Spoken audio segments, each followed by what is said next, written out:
ስንት ቤት ተፈታ ስንት አለቀሰ ስንት ቤት ተፈታ ስንት አለቀሰ ጭንቀት የሚባለው ትዳር አፈረሰ የሄደ ሰው ሁሉ መቼ ተመለሰ ስንት ቤት ተፈታ ስንቱ አለቀሰ ወገን ያወሩበት ለጭንቀት በሽታ መጥፎ የሰማን ሲፈጥር ሁካታ ወንድሜ እህቴ ፈልጉ እርዳታ ወገን ያወሩበት ለጭንቀት በሽታ እንፍታው ችግሩን በመነጋገር ወግሳ ሳይኖረው በመመካከር ጭንቀት በሽታ ነው እሱ የምር ስንት ነፍሳት ፍቷል ከአገር ከመንደር ስንት ነፍሳት ፍቷል ከአገር ከመንደር ተጨንቆ ተጠቦ ያለ ጠፋው ጭንቀቱ በዝቶበት ሞት የመረጠው ለጊዜው መሆኑን ስለማያውቀው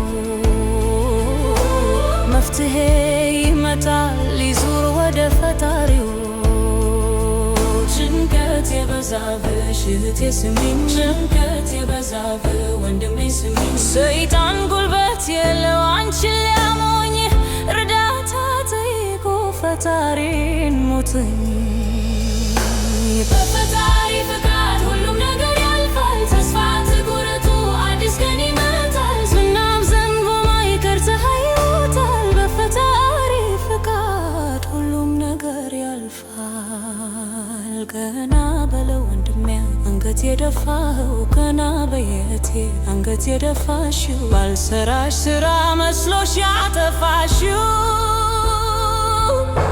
ባልሰራው ስራ መስሎ ያጠፋኸው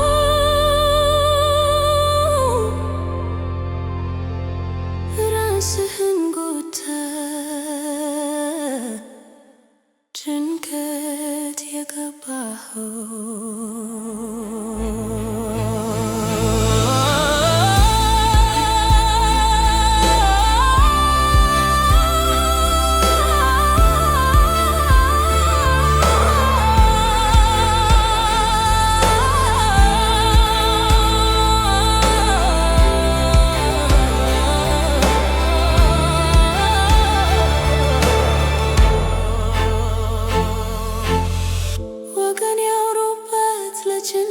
በሽታ ወንድሜ እህቴም ፈልጉ እርዳታ ጭንቀት በሽታ ነው አሱር የምር ስንት ነፍሳት ፍቷል ከአገር ከመንደር ሰላም ጤና ይስጥልኝ ውድ አድማጮቼ ወንድሞቼ እንዴት ናችሁ? እኔ በጣም ደህና ነኝ። መቼም በሰሞኑ መጥፋቴ ጥቂቶች አድማጮቼ እንደምታስቡ አውቃለሁ። ግን የተፈጠረ ነገር አለ የምነግራችሁ። መቼም ብዙ ነገር ብነግራችሁ ደስ ይለኛል። ግን ባጭሩ የሆነ ነገር የተፈጸመውን ነግራችኋለሁ። እንደሰማችሁት እንግዲህ ከፊት ለፊት የለቀኩት ግጥም ደግማችሁ እንድትሰሙት ፈልጋለሁ። ስለዛ የተሰማኝን ነው በተፈጠረ ሁኔታ የተሰማኝን ነውና ዛጋ የገለጽኩት። ግጥሙን እባካችሁ ደግማችሁ አዳምጡት። ምን ሆነ መሰላችሁ? በባለፈው ሳምንት እዚህ በምኖርበት አካባቢ አንድ የዘመዴ የልጇ ባለቤት ራሷን አጠፋች እና በጣም ብዙ የሚጠበቅባት 2 ህፃናት ልጆች ያሏት ከ4 ዓመት በታች የሆኑ እንግዲህ ህይወቷ አዲስ አበባ ላይ ያለች ሀገሯ ላይ ያለች የተሻለ ህይወት የምትኖር ነበረች። ግን አንዳንድ ጊዜ እንደምታውቁት ሰው ውጭ ሀገር ሲባል ሁሉም ሰው ደልቶት የሚኖረው ይመስለዋልና እኔ እንግዲህ ይሄ ከራሴ ነው የምናገረው ይሆናል ብዬ ያሰብኩትን ነው። እና ልጅቷ ያው በቅርብ ጊዜ እናቷንም መጣው ነበረ እሷን ለማድረስ እና አግኝቻቸዋለሁ። ልጅቷ አዲስ አበባ የምትኖርበት ህይወት ጥሩ ነበረ። ይሁንና እዚህ አዲስ ወጣቶች ናቸው ሁለቱም ባልና ሚስት። ያው በማደግ እንግዲህ ቶሎ መቀየር አይቻልም። እንግዲህ ቀስ ብሎ ነው እንግዲህ ውጭ ሀገር ቀስ ብሎ ነው ከትንሽ ነው ወደ ላይ የሚመጣው። ምናልባት ያለውን ህይወት ውጣ ወረድን አልተቀበለችው ትሆናለች። ብቻ በምን ምክንያቱም በማናቀው ልጅቷ ምንም እንዴት ነው ልበላችሁ፣ በእውነት ነው የምላችሁ እኔ እየከበደኝ ነው አሁን የምናገረው ነገር። በጣም አታሳውቅም። በጣም ሳቄታ ናት። በጣም ተጫዋች ነችና ይሄ ችግር አለባት። ውስጧ ላይ ጭንቀት አለበት። ይሄ ዲፕሬሽን የሚባለው ነገር የጭንቀት በሽታ አለባት የሚለውን ነገር ምንም ምልክት የለባትም። እንዴት ነው የምላችሁ፣ ሰው አንዳንድ ጊዜ እንደዚህ ታዩትና ይሄ ሰው ያደርጋል ብላችሁ እንኳን የምትጠረጥሩት እንደው እቺ ሴትዮ ራሷን ታጠፋለች ብለን አንጠረጥርም። እና ይሄ ነገር ለምንድን ነው አሁን ይሄንን የምነግራችሁ?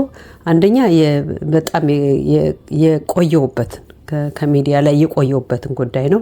ሁለተኛ ደግሞ እንደ ማህበረሰብ ይሄንን ነገር ብንወያይበት። ይሄ አሁን ተደጋገመ። እኔ አሁን ራሱ ይሄን ከሰማሁት በቅርብ ጊዜ እንግዲህ 2-3 ሰው ነው ማለት ነው። እና በተለይ የዚች ልጅ ሁኔታ በጣም ከሚገባው በላይ በጣም ነው የምላችሁ፣ በጣም አሳዝኖኛል። እዚህ ላይ ህፃናቶች አሉ እሷን የሚፈልጉ እሷ የምታስፈልጋቸው ልጆች አሉ። በዛ ላይ ደግሞ ህይወቱ አሁን ከባለፈው እየተሻሻለ ነበር። አሁን እንግዲህ ከመጣች በጣም ቅርብ ጊዜ ነው፣ ምናልባት 5 ዓመት ምናምን ቢሆናት ነው። እና ኑሮዋም አሁን ትንሽ እየተሻሻለ ነበረ። እና አንዳንድ ጊዜ በባልም በሚስትም እንኳንና ባልና ሚስት እህትና ወንድም መጣላት ያለ ነው። እና ለዚህ የሚያደርስም ጸብ የላቸውም። በነገራችን ላይ በባልየው እንዳይባል ባልየውም በሀገር ላይ የለም ነበረ። እና ብቻ ግን እሷ ለማንም ሰው ሳታካፍለው የሆነ ውስጧ ላይ የተደበቀ ለውስጧ ሲያብሰለስላት የነበረ ራሷን የጎዳት ራሷን እስክትጠላ ልጆቿን በቃ እንግዲህ እነዚህ ልጆች በጣም ነው የምትወድ ልጆቿን ጥላ ራሷን አንቃ ገደለች። ውድ አድማጮች ይሄ ነገር በጣም ከባድ ነው። ይሄ ጭንቀት በሽታ የሚባለው ነገር ከባድ ነው። አንድ ሰው የጨለማ ህይወት መስሎ ሲታየው ምንም ነገር ያደርጋል። እቺ ልጅ ምናልባት ያችን ቀን ብታልፋት ኑሮ ሌላም ተስፋ ይኖራታል ብዬ ነው የማስበው። ያችን ቀን ግን እንዳታልፍ ያደረጋት ምንም ነገር ልታይ አልቻለችም። ከማንም ሰው ጋር አልተማከረችም። ማንንም ሀሳቧን ሸራ አላደረገችም። ስለዚህ ያ ሀሳቧን በብቻዋ ስታውጠነጥነው ምርጫ ያላት ሌላ መውጫ ያላት አልመሰላት። በቃ ከምታስበው ጭንቀቷ መውጫ ያላት አልመሰላት። እና እኔ ምንድነው አሁን ማለት የምፈልገው እንደ ማህበረሰብ እኛ ከዚህ በፊትም ብየዋለሁ፣ ደጋግሜ ተናግሬያለሁ፣ ድብቆሽ ነን። እናትም እኛ ልጆች ስናድግ ወሬ ሲወራ ውጡ እየተባልን ያደግነው አይደል? እንዳትሰሙ እየተባልን ያደግነው። ከዛ እኛም ደግሞ ሚስጥረኛ እየሆንና ያደግነው። በቃ ይሄ የራሳችን ነገር የራስ ነው የሚባለው ልክ እንደነገርኳችሁ ወላጁ ይሄ ልጅ አይደለም ውጡ እንደሚባለው ማለት ነው። እና ያ ነገር ደግሞ እየጎዳን ሄዱ። ውድ አድማጮች እኔ ታዲያ አሁን ዛሬ ማለት የፈለኩበት እና ይሄን ቪዲዮ ያመጣሁበት ምክንያት እንደነገርኳችሁ እንደዚህ ያለባችሁ ካላችሁ ወይም የምታውቃችሁ ሰዎች ካሉ በቃ ብዙ ሀሳብ የበዛባችሁ የሚጨናነቁ ካላችሁ ወይም ደግሞ የምታውቁት ሰው ካለ እባካችሁ እርዳታ ይጠይቁ። ሰው አማካሪ ጋር ቦታ መሄድ አለባቸው። እርዳታ መጠየቅ አለባቸው። ማንም ሰው መቼም ሁሉን ነገር ይችላል ባይባልም ደግሞ ሌላ ሰው ደግሞ መፍትሄ የሚሰጥ ይኖራል እና አንድ ሰው በራሱ ላይ ከመጨናነቅና መጥፎ ደረጃ ከማድረግ ከመድረሱ ሕክምና ያስፈልገዋል። ይሄ ነገር ከባድ ነገር ነው። እንደ ቤተሰብ አንድ ሰው ሲጨንቀው ዝም ማለት የለብንም። የምታውቁት ሰው ካለ ወደ ሕክምና ወደ እርዳታ በመንፈሳዊም ሆነ በሳይንሳዊ መረዳት መቻል አለባቸው እና ሰዎች እባካችሁ እህት ወንድሞች፣ አድማጮቼ ይህንን ነገር ትኩረት ስጡበት። እውነቴን ነው የምላችሁ። እኔ እንደዚህ ከኔ አድማጮች እንደዚህ ችግር ያለባችሁ ካላችሁ ኢሜል ነው ቴክስት አድርጉልኝ፣ በዚህ ሜሴጅ ላኩልኝ። መነጋገር እንችላለን፣ ማውራት እንችላለን። እባካችሁ የምታውቁት ሰውም ካለ እናንተ እርዱ። እንደዚህ ችግር ያለበት ሰው ካለ እባካችሁ አማክሩ። ሞት የመጨረሻ ምርጫ ሊሆን አይችልም። ለምን ቀን ባለፈ ቀን ሲተካ ሌላ ነገር ይመጣል። ሁሉም ነገር ችግር ሲመጣ ሰው አይታየውም፣ መፍትሄ ያለ አይመስለውም እና እንደ ጓደኛ ወይም እንደ እህት፣ እንደ ወንድም፣ እንደ እናት፣ እንደ አባት ሆኖ ሁሉም ሰው እርስ በራስ መረዳዳት መመካከር አለበት ብዬ አስባለሁኝ። ማንም ሰው በዚህ ውስጥ ያለ ሰው እንዲህ ብናገር የኔ ችግሬን ብናገር ሰው ምንድነው ጃጅ ያደርገኛል፣ መጥፎ አስተያየት ያዩኛል ብላችሁ እንዳታስቡ በፍጹም። እናንተ በተጎዳችሁት ለእናንተ የሚያስብ የዛን ያክል ሰው ይኖራልና እባካችሁ ለምትቀርቧችሁ ሰዎች ችግር ሲመጣባችሁ አማክሩ፣ በሆዳችሁ አትያዙ።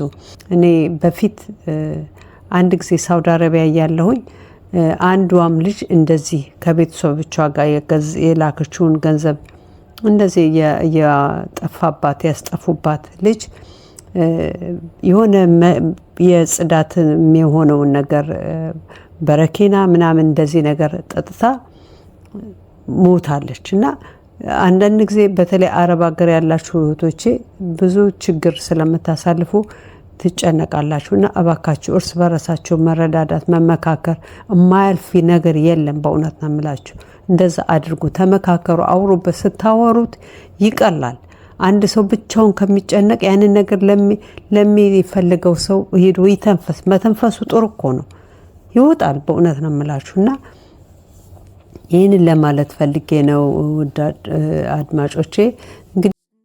እንግዲህ ዛሬ ይህን ቪዲዮ ለመስራት እየተዘጋጀሁ በልዑል ቪዲዮ ደግሞ ያው የሰማነው ነገር አለ። ሚኪ ራሱ ከወንድሙ ከትልቅ ወንድሙ ደብቆ ከልዑል ወንድሙ ደብቆ የራሱ የሆነ ሰው የደበቀው ሰው አለ ተብሏል እና እኔ ራሱ ገርሞኛል። አያችሁ እንግዲህ ምን ያክል እንደምንደባበቅ ይህን ነው የምላችሁ።